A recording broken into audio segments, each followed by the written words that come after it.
صلی علی رسول الکریم اما بعد۔ بہت مختصر بات سمجھاتا ہوں حج کے متعلق۔ سلف صالحین کا معمول تھا کہ جب حج کر کے آتے تھے تو 6 مہینے تک حج قبول کرانے کی دعا کرتے تھے کہ اللہ حج قبول کر، حج قبول کر، حج قبول کر۔ پھر 6 مہینے کے بعد آئندہ سال حج میں آنے کی دعا کرتے تھے۔ اللہ نے حج کرایا، یہ بہت بڑی سعادت مندی کی علامت ہے کہ اللہ تعالیٰ نے ہم سب کا حج کرایا، اللہ نے ہمیں بلایا۔ جو بھی عبادت کی توفیق ہوئی اللہ نے، اس پر 2 کام کرنے ہیں۔ ایک تو اللہ کا شکر ادا کرنا ہے، دوسرا کہ ہماری یہ نیکی قبول ہو جائے، کیونکہ حج ایک بہت بڑی نعمت ہے، اسی لیے اور بہت مشقت بھی ہے اس میں، اسی لیے زندگی میں ایک مرتبہ فرض ہوا۔ حضور صلی اللہ علیہ وسلم نے زندگی میں ایک مرتبہ کیا۔ آپ صلی اللہ علیہ وسلم نے اپنی زندگی میں 4 عمرے کیے ہیں، اور 4 عمرے آپ نے ذی قعدہ میں کیے ہیں۔ اتفاق ایسا ہوا کہ 4 عمرے ذی قعدہ میں، کسی اور مہینے میں نہیں ہوئے، اس لیے ذی قعدہ کا بھاؤ بھی بڑھ گیا حضور کے عمرے کرنے کی وجہ سے۔ اور حج زندگی میں ایک مرتبہ کی، اس لیے اللہ تعالیٰ بار بار بلاتا ہے کہ شکر ادا کر، اور اللہ سے کہے اللہ تو مجھے معاف کر دے، اللہ تو مجھے معاف کر دے۔ میں آپ کو بتاؤں، نیکی کرنے کے بعد اپنے گناہ کا اقرار کرنا یہ ولی ہونے کی علامت ہے۔ ایک تو ایک حج کرنے کے بعد آدمی سمجھے کہ میں بہت بڑا آدمی بن گیا، نہیں، یہ کہ اللہ پتہ نہیں قبول کرتا ہے کہ نہیں کرتا، کرتا ہے کہ نہیں کرتا۔ جیسے نماز کے اندر ہم نماز پڑھتے ہیں، آخر میں کیا پڑھوایا؟ اللہم انی ظلمت نفسی ظلما کثیرا، کہ اللہ میں نے تو بہت ظلم کیا ہے، تو اسے جو ہے اپنے دربار میں قبول کر۔ اچھا، اللہ قریب ہے، اللہ جو ہے قریب ہے۔ اس پر ایک قصہ سناتا ہوں۔ حضرت یوسف علیہ السلام جب عزیز مصر بنے ہیں تو ایک لڑکا آیا، اس نے کہا السلام علیکم یا یوسف، اب تو بادشاہ بن گئے۔ حضرت یوسف علیہ السلام نے جواب دیا، یہ کہا مجھے اناج دو۔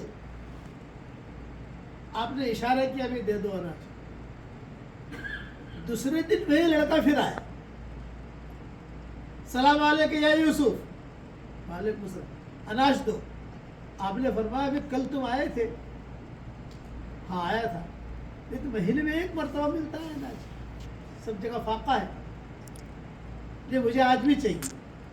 آپ نے اشارہ کیا، اچھا دے دو۔ تیسرے دن پھر آیا، السلام علیکم یا یوسف، وعلیکم السلام، اناج دو۔ آپ نے فرمایا بھائی روزانہ آپ آؤ گے تو پورا مصر کیسے چلائیں گے، آج دیتا ہوں کل نہیں ملے گا، اشارہ کر دیا دے دو۔ تو اس لڑکے نے کہا اما عرفتنی یا یوسف، اے یوسف کیا آپ نے مجھے پہچانا نہیں؟ یوسف علیہ السلام نے کہا ما عرفتک، میں نے نہیں پہچانا تم کو۔ یہ فرمایا کہ جب آپ پر تہمت لگی تھی زنا کی، اس وقت جس بچے نے آپ کی پاک دامنی کی گواہی دی تھی میں وہ ہوں۔ اس وقت بچہ تھا، اب جوان ہوا۔ تو یوسف علیہ السلام نے کہا اَأَنْتَ مِنَ الَّذِي شَهِدَ شَاهِدٌ مِّنْ أَهْلِهَا، ارے تو نے میری پاک دامنی کی گواہی دی تھی۔ فرمایا ہاں۔ یوسف علیہ السلام کھڑے ہو گئے، فَأَكْرَمَهُ وَعَزَّمَهُ، اس کا اکرام کیا، اس کا استقبال کیا، گلے لگایا اور اعلان کیا۔ یہ کبھی سن لو سب وزیروں کو، کہا یہ روزانہ بھی آئے گا تو اس کو بھگانا مت، دیتے رہنا، جتنا مانگے دیتے رہنا۔ جب یہ یوسف علیہ السلام نے کہا تو اللہ تعالیٰ نے وہی بھیجی، اے یوسف جس نے زندگی میں ایک مرتبہ تیری پاک دامنی کی گواہی دی تو اس کا اتنا اکرام کرتا ہے، تو جو میرا بندہ اور بندی روزانہ صبح شام میری پاکی کی گواہی دیں گے، میں ان کا کتنا اکرام کروں گا۔ سبحان اللہ والحمد للہ ولا الہ الا اللہ واللہ اکبر ولا حول ولا قوت الا باللہ پڑھے کہ میں کتنا اکرام کروں گا۔ کریم ہے۔ اور ایک خوشخبری آپ کو بتاؤں کہ آدمی جب پڑھتا ہے نا سبحان اللہ والحمد للہ ولا الہ الا اللہ واللہ اکبر ولا حول ولا قوت الا باللہ، یہ 5 جملے پڑھتا ہے تو اللہ تعالیٰ فوراً آسمان پر جواب دیتے ہیں، او بھائی میرا بندہ مسلمان ہو گیا، میرے بندے نے اپنے آپ کو مجھے سونپ دیا، میرے بندے نے اپنے آپ کو مجھے سونپ دیا۔ کتنی بڑی عزت کی چیز ہے۔ اس لیے اللہ کے احکامات کو پورا کرنا۔ ایک قصہ اور سنا دو پھر بات ختم کروں۔ قارون کو بد دعا لگی موسیٰ علیہ السلام کی، وہ دھس رہا تھا، پہلے تو ایک دم دھسا نہیں، پہلے تو اس کا انگوٹھا گیا، تو قارون سمجھا کہ موسیٰ کیا کرے گا، پھر جو ہے گھٹنوں تک گیا، تو قارون کہنے لگا جادو ہے موسیٰ کا، ناف تک گیا، پھر کچھ سمجھنے لگا کہ نہیں بھائی یہ جادو نہیں ہے، کوئی معاملہ ہے، یہاں تک کہ یہ سینے تک آیا۔ تو قارون نے کہا اے موسیٰ بچا لے، اے موسیٰ بچا لے، اے موسیٰ بچا لے، اے موسیٰ بچا لے، چیختا رہا، سارا مجمع دیکھتا رہا کہ قارون یہ کہہ رہا ہے کہ اے موسیٰ بچا لے۔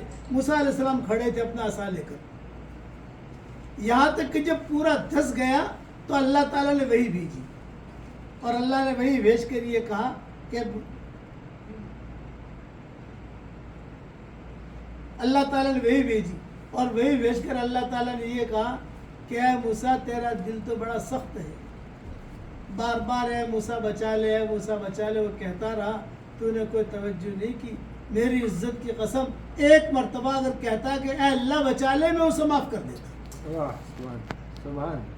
ایک مرتبہ کہتا کہ اللہ مجھے بچا لے میں اسے معاف کر دیتا۔ کریم ہے، رات کو ماں باپ بھی اپنا دروازہ بند کر دیتے ہیں، اللہ اپنا دروازہ بند نہیں کرتا، دادا دادی اپنا دروازہ بند کر دیتے ہیں، اللہ اپنا دروازہ بند نہیں کرتا، بلکہ اعلان کرتے ہیں ان اتیتنی لیلا قبلتک وان اتیتنی نہارا قبلتک تبارزنی بالمعاصی فی النہار وانا اکلؤک علی فراشک فی اللیل۔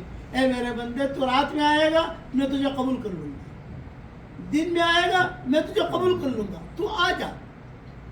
اس لیے حرمین شریفین میں اللہ نے آپ کو اور ہمیں بلایا ہے، حج اللہ نے کروایا، حضور صلی اللہ علیہ وسلم کا مکان مسجد اللہ نے دکھائی، اس لیے واپس جا کر بھی ہمارے یہ حج اتر نہ جائے۔ کوئی یہ نہ کہے حاجی صاحب ایسے ہوتے ہیں، نہیں، حاجی صاحب بہت اچھے ہوتے ہیں۔ اس لیے دین کے کام کو کرنا، نمازوں کی پابندی کرنا، سب نیت کرو۔ میں ان بچوں سے بھی کہہ رہا تھا کہ دیکھو میری نصیحت یاد رکھنا بیٹو کہ نماز مت چھوڑنا،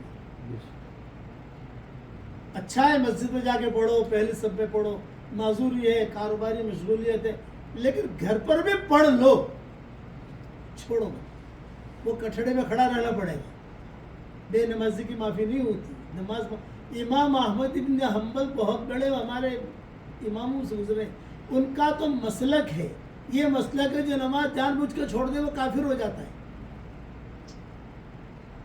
واجب القتل ہو جاتا ہے، ان کا تو مسلک ہے۔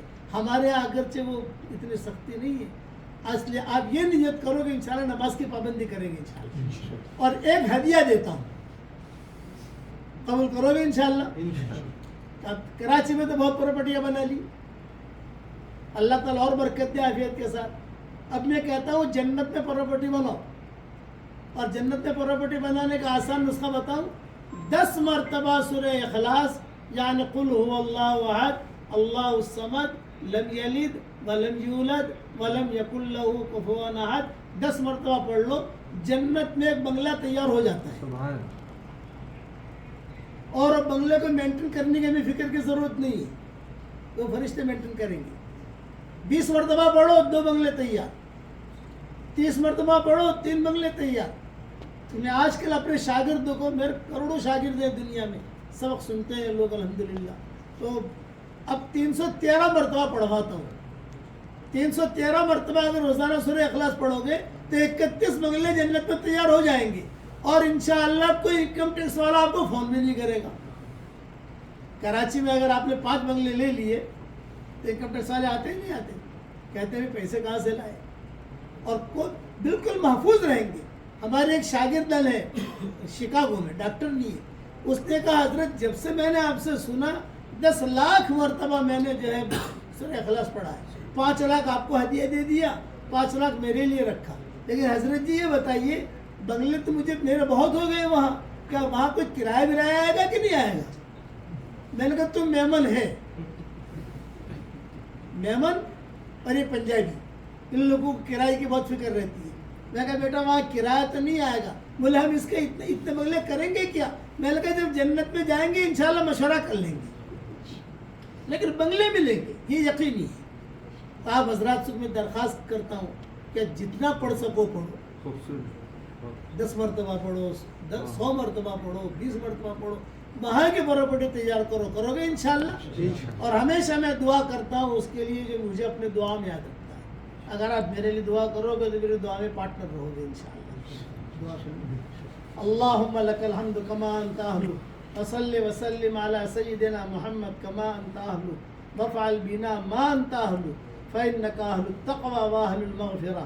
اے اللہ ہمارے گناہوں کو معاف فرما، اے اللہ ہمارے خطاؤں سے درگزر فرما، اے اللہ ہمارے حج کو قبول فرما، اے اللہ ہمارے حج کو قبول فرما۔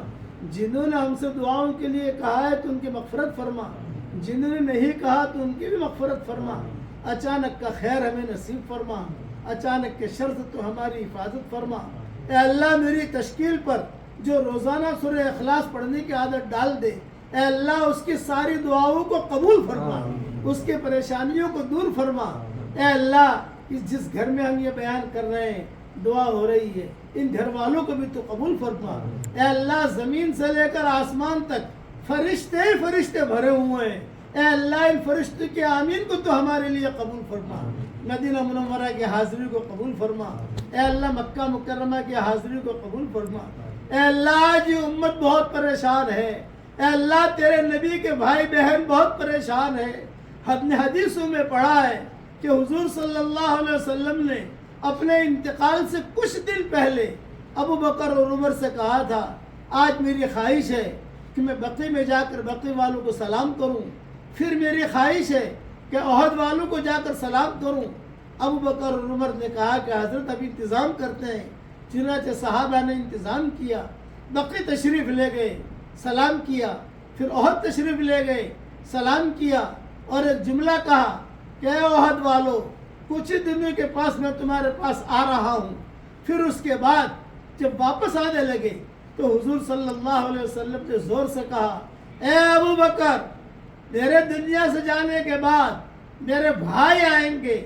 صدیق اکبر نے کہا السنا اخوانک یا رسول اللہ، اے اللہ کے رسول کیا ہم آپ کے بھائی نہیں ہیں؟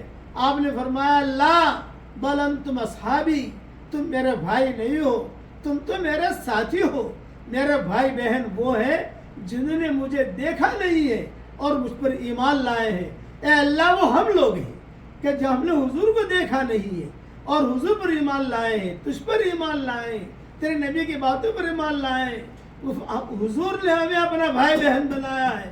آج تیرے نبی کے بھائی بہن بہت پریشان ہیں، اے اللہ تیرے نبی کے بھائی بہن بہت پریشان ہیں، اے اللہ تیرے نبی کے بھائی بہن بہت پریشان ہیں۔ اے اللہ اس امت کی شام کو صبح سے بدل دے، اے اللہ اس امت کی شام کو صبح سے بدل دے۔ اے اللہ دونوں جہاں کی سرخروئی کا معاملہ فرما، دونوں جہاں کی عزتوں کا معاملہ فرما۔ اے اللہ ہواؤں کے ساتھ جو خیریں آتی ہیں وہ خیریں ہم سب کے لیے مقدر فرما، اور ہواؤں کے ساتھ جو برائیاں آتی ہیں ان برائیوں سے تو ہماری حفاظت فرما۔ اے اللہ جس نے بھی مجھے دعاؤں کے لیے کہا ہو، دعاؤں کے لیے خطوط میں لکھا ہو، جن کا ہم پر کسی قسم کا حق اور احسان ہو، یا جو مجھے اپنے دعاؤں میں یاد کرتے رہتے ہوں، یا مائیں بہنیں مجھے اپنی دعاؤں میں یاد کرتے رہتی ہوں، یا جو ہمارا سبق سنتے ہوں اور بھیجتے ہوں، یا جہاں جہاں پر بھی خیر کے کام ہو رہے ہوں، اے اللہ ان سب کا ہماری دعاؤں میں پورا پورا حصہ آتا ہے۔ اے اللہ جو پریشان حال ہو ان کی پریشانیوں کو دور فرما، جن کے لڑکے اور لڑکیاں شادی کے لائق ہوں، غیر شادی شدہ ہوں، بہترین جوڑوں کا انتظام فرما، جو بھی اولاد ہو نیک صالح اولاد نے نصیب فرما، جن کا اولاد تو ہے مگر نافرمان ہے ان کے نافرمان اولاد کو فرما بردار بنا دے۔ اے اللہ ہماری آنکھوں میں تیری محبت کا سرما لگا دے، ہمارے دلوں میں تیری معرفت کا نور کوٹ کوٹ کے بھر دے، اور اپنے فضل و کرم سے ہمارے یہاں جمع ہونے کو قبول فرما۔ رسول اللہ صلی اللہ علیہ وسلم نے جتنے خیر کے لائن کی دعائیں مانگی ہیں وہ ساری ہم سب کے لیے مقدر فرما۔ اے اللہ ہمیں وہ حدیث بھی یاد ہے جب تیرے نبی کا انتقال کا وقت قریب آیا، اسرائیل بعد میں آئے ہیں، جبریل پہلے آئے ہیں اجازت لینے کے لیے، تو تیرے نبی نے کہا تھا جبریل میں اللہ کے پاس جانے کے لیے تیار ہوں، لیکن میرے بعد میری امت کا کیا ہوگا؟ تو جبریل تیرے پاس آئے تھے، کہا نبی جی اپنی امت کا فکر کر رہے ہیں، تو آپ نے فرمایا تھا کہ نبی جی کو میرا سلام کہو اور یہ کہو آپ کی امت کا ٹینشن نہ لو، آپ کی امت کے بارے میں آپ کو خوش کر دوں گا، یہ آپ نے وعدہ کیا تھا۔ اے اللہ تیرے نبی کی روح کو خوش کر دے، اے اللہ تیرے نبی کی روح کو خوش کر دے۔ وَلَسَوْفَ يُعْطِيكَ رَبُّكَ فَتَرْضَىٰ وَلَسَوْفَ يُعْطِيكَ رَبُّكَ فَتَرْضَىٰ، یہ آیتیں اللہ نازل ہوئی ہے، اے اللہ تو امت کی اجتماعی اور انفرادی پریشانیوں کو دور فرما دے، جس کے دل میں جو جائز مرادیں ہوں عافیت سے اسے پورا فرما کر اس میں خیر کی شکلیں اور صورتیں پیدا فرما، اور اپنے فضل و کرم سے ہماری دعاؤں کو قبول فرما، اور حضور صلی اللہ علیہ وسلم نے جتنے خیر کے اعلان کی دعائیں مانگی وہ ہمارے لیے مقدر فرما، اور جن شرور سے پناہ چاہیے ان شرور سے تو ہماری حفاظت فرما۔ یہ مجمع آمین کہہ رہا ہے، کسی کے باپ کا انتقال ہو چکا ہے، کسی کی ماں کا انتقال ہو چکا ہے، کسی کے ماں اور باپ دونوں کا انتقال ہو چکا ہے، اے اللہ ہمارے ماں باپ کی مغفرت فرما، اے اللہ ہمارے ماں باپ کی مغفرت فرما، ان کی ہڈی ہڈیوں کو جنت نصیب فرما، اور جو زندہ ہو ان کی قدر کرنے کی توفیق عطا فرما، اور اپنے فضل و کرم سے ہماری دعاؤں کو قبول فرما۔ سبحان ربنا رب العزت عما یصفون وسلام علی المرسلین والحمد للہ رب العالمین۔